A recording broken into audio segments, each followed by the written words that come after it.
10. Evangelio San Marcos, capítulo 10, la página 54.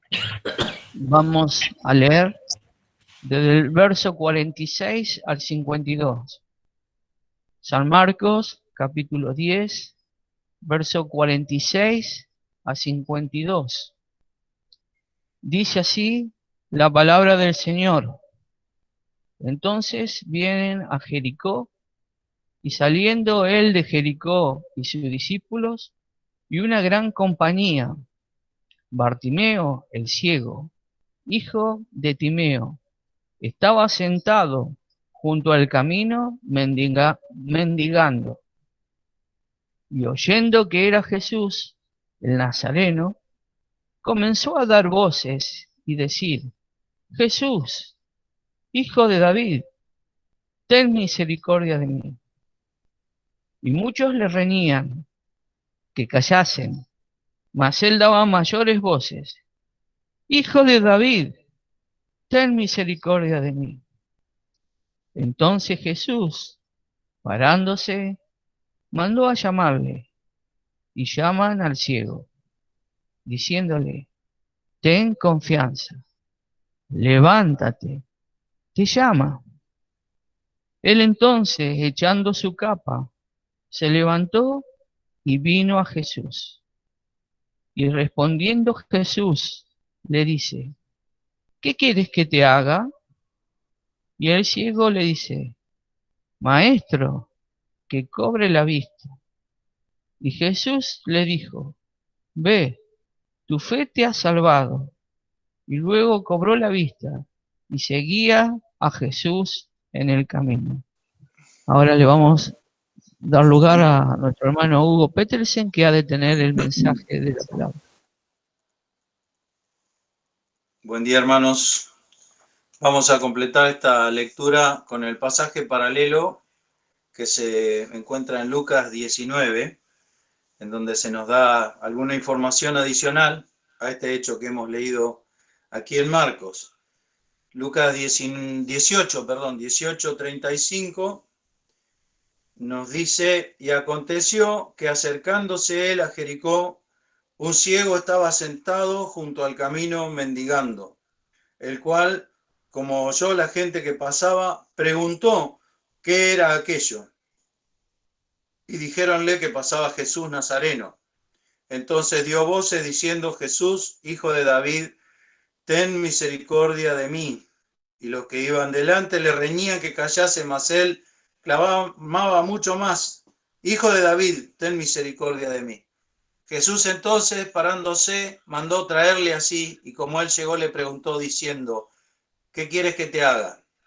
Y él dijo: Señor, que vea.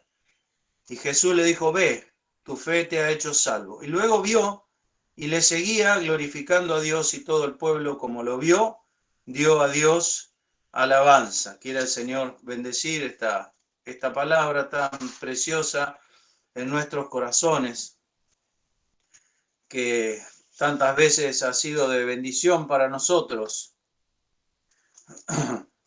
Y debemos decir que este hombre se encontraba en una situación que se nos describe aquí, volvemos a Marcos 10, si les parece, verso 46. Una situación que la describe el Evangelio diciendo que este hombre, Bartimeo, el ciego, hijo de Timeo, estaba sentado junto al camino mendigando. Una triste condición para este hombre, pero nosotros debemos saber y recordar siempre que estos pasajes están escritos para nuestra admonición y enseñanza, y nos traen a nosotros aquí ahora una enseñanza espiritual.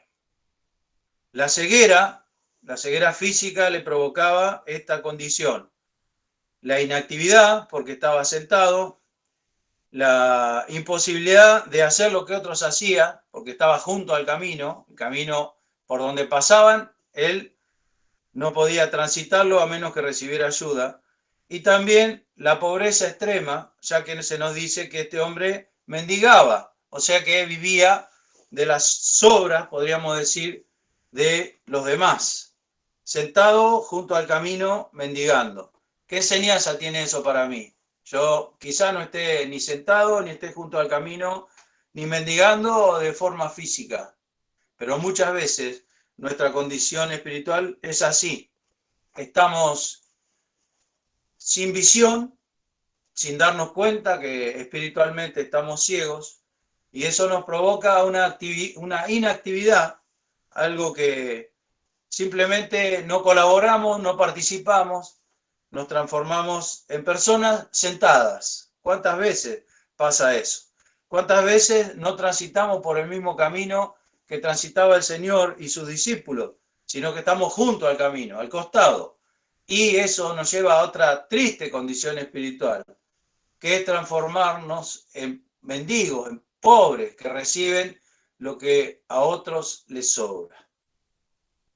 Pero este hombre, aún en su triste condición, aún apartado de la vida normal, incluyendo, recordemos siempre que los ciegos no podían entrar al templo de Jerusalén. De hecho, bueno, esto es otra ciudad, es Jericó, pero no podían asistir al templo, no podían recibir la enseñanza normal de las personas sanas. Sin embargo, este hombre nos muestra una característica admirable, porque dice, nos decía Lucas, que él escuchó ruido, ¿no? Oyó la gente que pasaba y preguntó qué era aquello.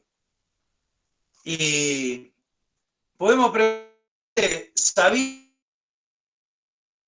él que Jesús Nazareno era el hijo de David? ¿Y qué significa? ¿Qué significaba para él y para nosotros que Jesús era el hijo de David? David fue un rey que recibió una promesa. Dios le dijo que de su descendencia iba a nacer uno que iba a tener el trono de David, como dice Isaías y como dice Lucas también en el pasaje de la Navidad. Darále Dios el trono de David su padre, pero que iba a ser el cumplimiento de todas las profecías, de todos los anhelos, de todas las promesas de Dios del Antiguo Testamento. ¿De dónde aprendió eso? Este hombre, ciego como estaba, sentado junto al camino, mendigando, sabía algo, sabía que aquel que estaba pasando, que él no veía, simplemente escuchó el alboroto de la gente caminando, porque era una multitud que seguía al Señor Jesús. Este hombre sabía que Jesús, el hijo de David, podía resolver el problema que él tenía. Y podemos decir, basado en la pregunta del Señor, que él tenía perfectamente identificado qué era lo que quería. Muchas veces en nuestra vida hay momentos en que si el Señor nos preguntara, como le preguntó a este hombre, ¿qué quieres que te haga? Vaya a saber lo que pediríamos. Él lo tenía clarísimo, clarísimo, que era lo más importante que tenía para pedir, cuál era su carencia más grande. Y no hay ni siquiera un atisbo de duda cuando el Señor le pregunta, ¿qué quieres que te haga? Él sabía lo que necesitaba. Muchas veces, como digo, descubro en mi vida que si el Señor me hace esta pregunta, yo no sabría qué pedir, porque no me he analizado a mí mismo, porque quizás tengo todo lo que creo que necesito, como decía la iglesia de la Odisea, soy rico, estoy enriquecido y no tengo necesidad de nada. Y si el Señor me hiciera esta pregunta, como digo, quizás no sabría o no pediría como conviene, como también nos dice la palabra de Dios. Este hombre no era así. Este hombre sabía muchas cosas. Sabía cuál era su principal necesidad delante de los ojos de Dios. Y sabía también que Jesús Nazareno, como lo describe la gente que, noten esto, la gente que le dijo quién era, dice, es Jesús Nazareno. Y él no lo llamó Jesús Nazareno, no le dijo, Jesús Nazareno, ten misericordia de mí. Él le dijo, Jesús, hijo de David, ten misericordia de mí. Apuntando a las promesas de Dios para el pueblo de Israel, para David y para nosotros, en última instancia, como receptores de las bendiciones de Dios. Porque sabía que mencionando invocando ese nombre del Señor, ese título del Señor, él podía recibir aquello que sabía que necesitaba. Notable también es que cuando él empieza oyendo que era Jesús el Nazareno, comenzó a dar voces y decir: Jesús, hijo de David, ten misericordia de mí. Repito, no lo llamó Jesús Nazareno, lo llamó hijo de David. Hijo de David, ten misericordia de mí. Y es notable esto. Aquellos que lo rodeaban, aquellos que le dijeron quién era, dice, muchos, no todos, muchos, le reñían que callase, mas él daba mayores voces: Hijo de David, ten misericordia de mí. Preguntémonos varias cosas de este versículo. Primeramente, ¿por qué le decía que se callase? ¿Cuál era el problema? Que un pobre hombre ciego sentado junto al camino mendigando clamara a gran voz para que el Señor lo ayudara. ¿Qué pensaban? ¿Cuál era el pensamiento de ellos? ¿Que le iba a pedir una limosna? ¿Qué pasó por la cabeza de esa gente que a un pobre hombre al que había que ayudar lo quieren hacer callar? Segunda pregunta, ¿era necesario que clamase de semejante manera? ¿Que acaso el Señor no sabía, no tenía en cuenta lo que él estaba sintiendo? ¿Era necesario gritar para que el Señor lo escuchara? Respondemos, los gritos de este hombre son la demostración de su fe. Jesús, quizá, digo yo, ni hubiese necesitado que este hombre clamase ni siquiera en voz mediana, podemos decir, en voz normal, porque Jesús conoce los corazones. Pero había una prueba de fe, que es la prueba que nos pone el Señor tantas veces en nuestra vida. Que clamemos, no porque Él no escucha, no es un Dios, como recordamos que Elías le decía a los profetas de Baal, grite más fuerte porque debe estar durmiendo la siesta, el Dios de ustedes. No es así, ese no es nuestro Dios. El Señor, como dice el Salmo 34, verso 15, está atento a la oración de los justos, atento su oído al clamor de ellos. Entonces, ¿por qué tiene que gritar este hombre? Porque de esa manera el Señor muestra la fe que él tiene, la fe de la insistencia, la fe del grito, la fe del clamor, la fe que sabe que hay uno único, uno solo que puede resolver nuestro problema, y por eso clama, por eso grita, por eso requiere la misericordia del Señor. Sabe de su falta de merecimiento, sabe que no da con la medida, pero sabe también que el Hijo de David es Dios misericordioso manifestado en carne. ¿Por qué hacerlo callar? ¿Por qué querer que no clame? ¿Cuál es el problema si no los está llamando a ellos? Pero así sucede. Recordamos Jairo cuando iba con el Señor, que iba a sanar a su hija. Viene una comitiva a decirle: no fatigue más al maestro, tu hija es muerta, ya está, ya no hay nada para hacer. Y el Señor, escuchando estas razones, le dice a Jairo: no temas, cree solamente, cree solamente. No escuche la voz de los que te quieren hacer callar, no escuche la voz de aquellos que dicen que está de más clamarle al Señor. Él daba mayores voces: Hijo de David, ten misericordia de mí. Y nos dice el verso 49, entonces Jesús, parándose, se detuvo todo. Todo se paró en ese momento por el clamor de este hombre ciego, sentado junto al camino, mendigando. Todo se detuvo la caravana y se detuvo el Señor. Ahora fíjense, el Señor no se paró y fue hacia él. El Señor se paró porque Dios no retrocede y lo mandó a llamar. Mandó llamarle. Ahora, estaban algunos diciéndole que no grite más, que se calle.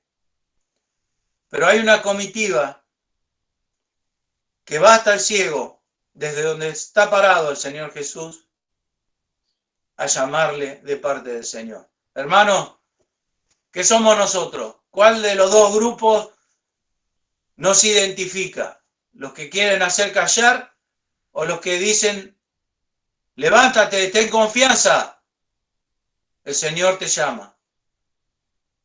¿A cuál de los dos grupos pertenecemos? ¿A cuál pertenezco yo? ¿Qué es lo que sale de mi corazón? ¿Intento callar el clamor de los que claman? ¿O soy el mensajero de paz que dice, levántate, ten confianza, te llama? Para pensarlo y para pensar también, hermanos, que el clamor de los que claman hace detener al Señor en su camino, porque Él está atento al clamor de ellos, a la oración de ellos. Jesús se paró. ¡Qué consuelo! ¡Qué consuelo para los que clamamos! Que Jesús detenga su marcha para escucharnos. Y no solo detiene su marcha para escucharnos, nos llama a Él a estar cerca y preguntarnos, como le preguntó este hombre, ¿qué quieres que te haga? Hay momentos en la vida en que no tenemos duda de lo que queremos que haga el Señor. Esta es la palabra de hoy, hermanos. La palabra del Señor para hoy. ¿Qué quieres que te haga? Señor, yo sé lo que quiero que hagas. Y ahí pongamos, hermanos, si hemos analizado nuestra vida, si estamos conscientes, si tenemos una prueba, si tenemos una necesidad, el Señor está preguntando esta misma pregunta. ¿Qué quieres que te haga? Y respondiendo, el ciego le dice, maestro, que cobre la vista. Fíjense, en este mismo capítulo está la historia del joven rico que vimos el domingo pasado. Él fue corriendo al Señor, nadie lo llamó, él fue corriendo al Señor. Parecía que tenía interés en la vida eterna.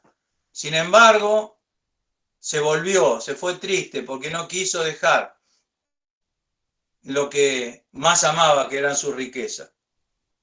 Pero aquí dice en el versículo 50, él entonces, echando su capa, se levantó y vino a Jesús. Su única posesión que lo cubría, se ve que no tenía un hogar porque estaba cubierto con esta capa para abrigarse. Su única posesión fue abandonada al costado del camino porque él iba a Jesús. Se levantó con confianza, pero también dejó aquel símbolo de su vida vieja atrás, el símbolo de su ceguera, el símbolo de su carencia, el símbolo de su necesidad. Quedó atrás porque fue a Jesús. Por eso el Señor, digo yo, no se acercó a él, para hacer esa prueba de que él dejara su capa ahí al costado del camino, el símbolo de la imposibilidad, el símbolo de su aislamiento, de su discriminación, podríamos decir. Y él va hacia Jesús. Se levantó dejando su capa y vino a Jesús. Si el Señor me llama, ¿qué será lo que va a quedar al costado del camino? ¿Cuántas cosas? El joven rico no se atrevió a dejar lo que tenía para acercarse al Señor. Este hombre, aunque era muy pobre, dejó todo lo que tenía y se acercó al Señor, que le preguntó cuando él llegó, ¿qué quieres que te haga? Maestro, que cobre la vista. Y Jesús le dijo, ve, tu fe te ha salvado. Le dijo que se volviera. Ve es de ir, no de ver, de mirar. El ve ese es como, sigue tu camino. Ve, tu fe te ha salvado. Y dice, luego, enseguida, inmediatamente, cobró la vista, como podemos decir, estrenó sus ojos, viendo cuando fueron abiertos sus ojos. Lo primero que vio fue a aquel que lo había sanado, al Señor Jesús. Abrió los ojos y vio el rostro amado del Señor. Ve, tu fe te ha salvado. Pero ahí, en ese momento, que cobró la vista, podíamos decir, no obedeció lo que le había dicho el Señor, porque el Señor le dijo que volviera, pero él no iba a volver. No iba a volver. Recordamos las palabras de Ruth. No me pidas que me aparte de ti. No me pidas. El Señor le dice, ve. Pero él, ¿qué hizo? Cobró la vista y seguía a Jesús en el camino. No podía separarse más de aquel que lo había salvado. No podía dejar de seguirlo, de ir con él. No podía abandonar a su maestro. ¿Y yo? ¿Y yo? ¿Qué voy a hacer? El Señor me ha llamado, el Señor me ha abierto los ojos, el Señor me ha preguntado qué quieres que haga. ¿Puedo abandonarlo? ¿Puedo volverme a mi vieja capa al costado del camino a seguir mendigando? No hay excusa, no hay excusa. No puedo seguir sentado junto al camino mendigando. Me tengo que parar e ir con la multitud de discípulos siguiendo al Señor, que luego, la historia sigue, entraron a Jerusalén. Por última vez el Señor en la carne entró a Jerusalén. Es una cosa notable la percepción espiritual de este hombre, porque pensemos que Jesús nunca más pasó por ese lugar, nunca más caminando, digo, ¿no? El Señor está en todos lados ahora, pero era el camino a la cruz que el Señor estaba siguiendo hasta Jerusalén. Este hombre se comportó como aquel que sabe que esta es la única oportunidad que tiene. Y por eso clamó a gran voz y nadie lo pudo hacer callar. Era la última oportunidad.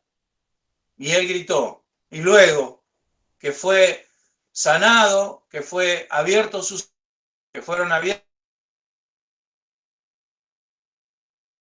sus ojos en el camino. Y llegan a Jerusalén. Y él es uno de los que cantan y de los que dicen, Hosana, bendito el que viene en el nombre del Señor. De estar sentado junto al camino mendigando, se transformó en uno de los que clamaban, también a gran voz, porque todos clamaban eso, bendito el que viene en el nombre del Señor. Bendito el Hijo de David. Hermano, estos pasajes uno no puede cansarse de hablar de ellos, porque todos los días, leyéndolo, aunque sean por demás conocidos por nosotros, tienen tantas preciosas enseñanzas y son tan apropiados para nuestra condición y nuestra situación. Entonces, recordemos, hermanos, voy a leer por último este texto del Salmo 34:15, que nos dice: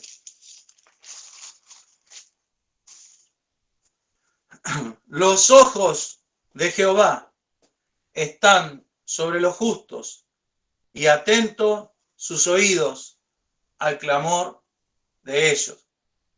El Señor lo había visto y el Señor quería que clamara, porque en ese clamor se mostró la fe.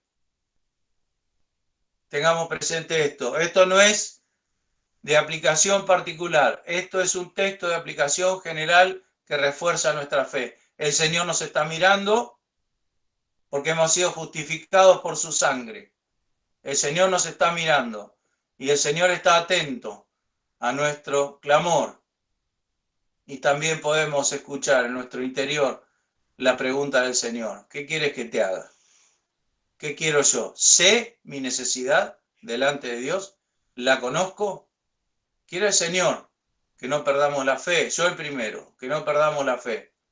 Sean cuales sean las condiciones, sean cuales sean las cosas que nos sucedan en nuestra vida, recordemos siempre que los ojos de Jehová están sobre los justos y atento su oído al clamor de ellos. Que el Señor nos bendiga, hermanos.